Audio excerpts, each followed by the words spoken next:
a message in the style of Fulton Sheen.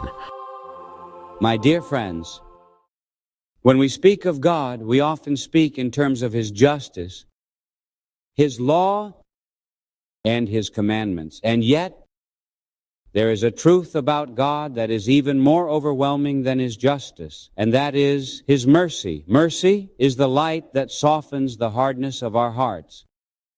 Mercy is the embrace that reaches even the most sinful of souls.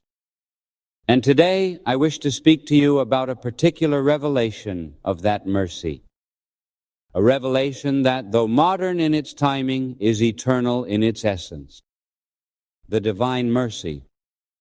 During my lifetime, the world witnessed horrors that seemed almost to eclipse the light of God. 2 great wars, the rise of ideologies that denied God, and the suffering of millions. It was a time in which despair threatened to extinguish hope. It was in such a context that the message of divine mercy given to Saint Faustina Kowalska in Poland resonated profoundly. Saint Faustina, a humble nun of the Congregation of Our Lady of Mercy, wrote in her Diary of Visions, in which Jesus revealed to her His heart flooded with mercy and asked her to spread the message that His mercy is greater than our sin. The Lord said to her, "Mankind will not have peace until it turns with trust to my mercy." My friends, this is not a gentle suggestion. This is a profound declaration that God Himself desires that we place our trust not in our own righteousness, but in His infinite mercy. I have often reflected on this truth. We live in a world that is quick to judge, swift to condemn, and hesitant to forgive. And yet God does not operate by the economy of human grudges. God's mercy is like the sun. It shines upon the just and the unjust alike. It forgives before we even ask. It loves even when we fail to love in return. And it calls us to do the same, to become instruments of that mercy in a world so desperately in need of it. Now you may ask, why does the Church commemorate this message of mercy with a special feast the Sunday after Easter? Consider what Easter celebrates: the resurrection of Christ, His triumph over sin and death. If there were ever a moment to contemplate the boundless mercy of God, it is immediately after we celebrate His victory over sin. Divine Mercy Sunday is therefore a perfect companion to Easter.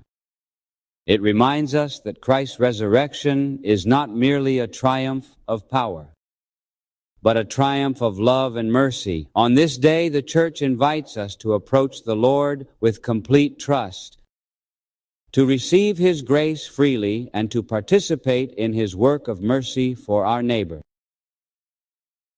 Saint Faustina reported that Jesus Himself promised great graces to those who would honor His mercy on this day. Graces that heal the soul, strengthen the spirit, and illuminate the heart with the light of God.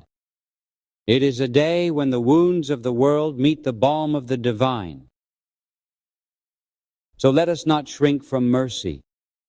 Let us not merely admire it from a distance, but allow it to transform us. Let us forgive as we have been forgiven, love as we are loved, and trust as we are trusted. For in mercy we discover the very heart of God, a heart that beats not with condemnation, but with love. And in this love, my dear friends, we find the true meaning of Easter. Not only the resurrection of Christ, but the resurrection of hope, the restoration of souls, and the triumph of mercy over all despair. May God grant us the grace to embrace this mercy, to live it, and to proclaim it to a world in need. And may we, on this Divine Mercy Sunday and every day, allow the heart of Christ to shine through us. This message was created with the assistance of artificial intelligence and is inspired by the writings and speaking style of Fulton J. Sheen. The voice used in this presentation has been digitally recreated to resemble Sheen's voice for enhanced listening enjoyment.